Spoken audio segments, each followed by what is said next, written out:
Halo, Assalamualaikum warahmatullahi wabarakatuh. Perkenalkan, nama saya Dani. Saya adalah siswa Pekmen untuk kelas data. Di sini saya sebagai salah satu prasyarat lulus pada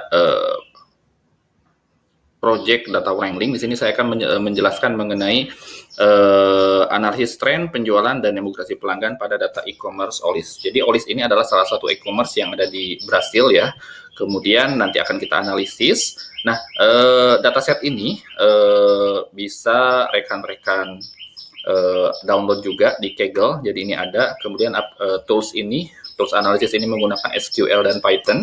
Apabila rekan-rekan belum familiar dengan SQL, bisa belajar melalui tautan berikut, dan juga source code Python ini sudah juga tersedia di GitHub. Nanti ada juga di kolom komentar ya.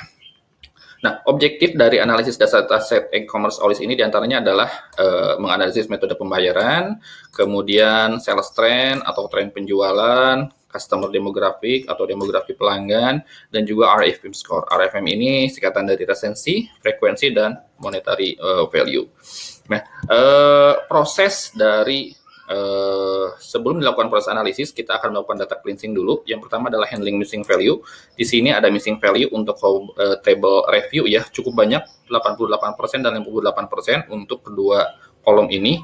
Nah, ini sudah menjadi pengetahuan juga ya, bahwa kolom review ini adalah tidak mandatori untuk diisi pada e-commerce. Maka nanti akan kita langsung imputasi sebagai unknown. Di sini sudah tidak ada missing value. Kemudian ada juga missing value pada table order ya.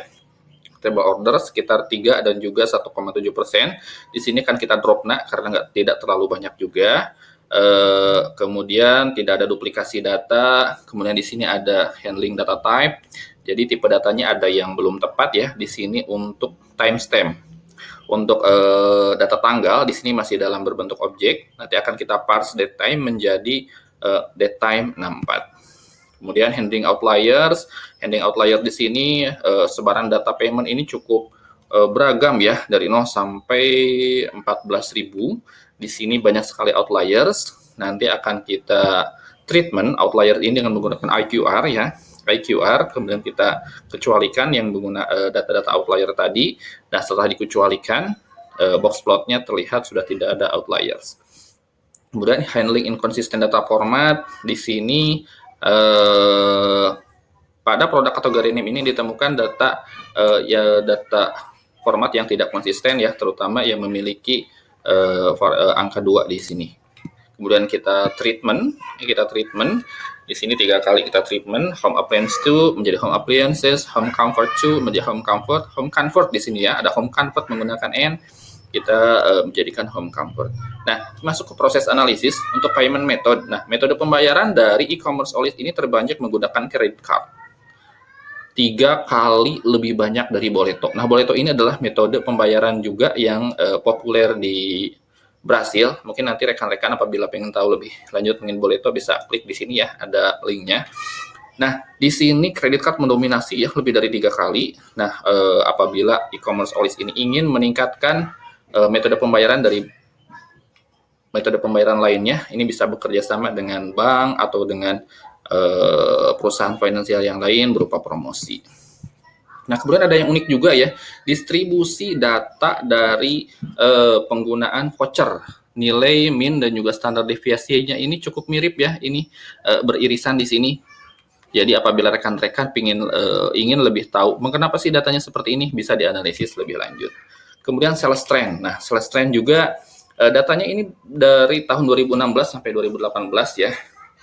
Tren tahunannya ini cukup baik, meningkat dari tahun 2016, kemudian 2017 ada peningkatan, dan stagnan di tahun 2018. Nah, pada dataset tidak diberitahu kenapa sih penjualan pada 2018 ini stagnan, namun dapat informasi juga bahwa pertumbuhan ekonomi Brasil pada tahun 2018 sangat rendah, hanya 1,1%. Jadi cukup menjelaskan juga kenapa sih tahun 2018 ini penjualannya stagnan.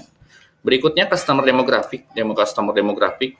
Penjualan terbanyak OLIS ini berasal dari state SP, Sao Paulo ya. Wah, ini sangat tinggi sekali dibandingkan dengan state yang lainnya. Kenapa sih state SP ini penjualannya bisa sangat tinggi? Kita breakdown kembali. kita coba analisis berdasarkan lead time. Lead time ini adalah waktu yang dibutuhkan untuk menyelesaikan satu proses dari awal hingga akhir, dari proses order sampai dengan barang diterima oleh konsumen. Terlihat di sini ya, state SP ini lead time-nya sangat rendah, satuannya dalam jam.